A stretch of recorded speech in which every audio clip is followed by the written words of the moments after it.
A surprising group of respected names publicly backed Jake Paul before he ever stepped into the ring with Anthony Joshua. Many people dismissed those picks as clickbait. A heavyweight king backing an influencer. A legendary promoter calling for an upset. An MMA great saying the underdog could land one clean shot. But when you listen closely, their reasoning had logic behind it. The shared idea was simple. Faith in a puncher's chance. Respect for real improvement from a non-traditional fighter. And the understanding that at heavyweight, one clean punch can change everything. Careers, odds, and history can flip in a second. Tyson Fury's prediction made the biggest noise. He didn't joke or hedge. Fury said he'd back Jake Paul, even claiming he'd bet £1 million and boldly saying Paul knocks AJ out.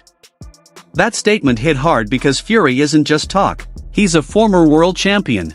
When Fury said Joshua looked like a spent force and Paul was rising, it forced people to rethink the fight. His backing alone gave Paul instant legitimacy. In heavyweight boxing, confidence and belief matter almost as much as stats, and Fury shifted the entire conversation. Talk about possibly Joshua using Jake Paul as a tune-up to fight you. What are your thoughts on that? I don't know about tune-up. I think Jake Paul knocks him out. Seriously? Yeah.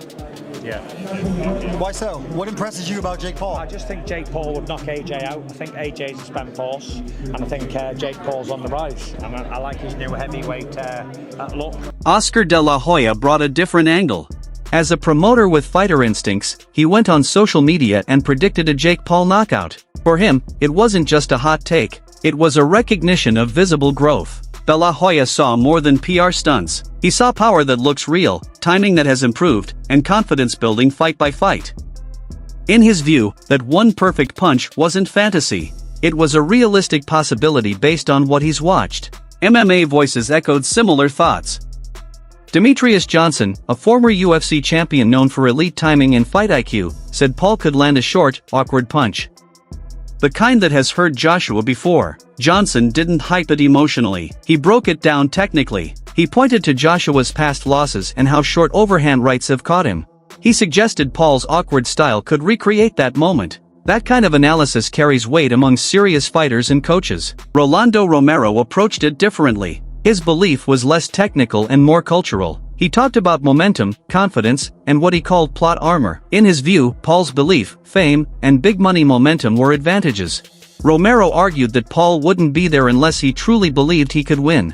That belief, combined with crowd energy and media pressure, can affect a fight. In modern combat sports, narrative can shape psychology inside the ring. Nate Diaz added another signal. He didn't just talk, he placed a public bet on Jake Paul. That move mattered. A $20,000 bet from Diaz isn't theater. It's real risk. When fighters bet on an underdog, people notice. It sends a message that the upset is possible. Betting doesn't predict outcomes, but it reflects belief. Diaz's bet made many fans quietly reassess the fight. Paulie Malignaggi added structure to the idea. The former world champion and analyst didn't guarantee a Paul win. Instead, he mapped out a path. He explained how Paul could use movement, clinching, and smart inside work to limit Joshua's size. More importantly, he showed how Paul could create chances for one big shot. Those breakdowns turn a wild idea into an actual plan.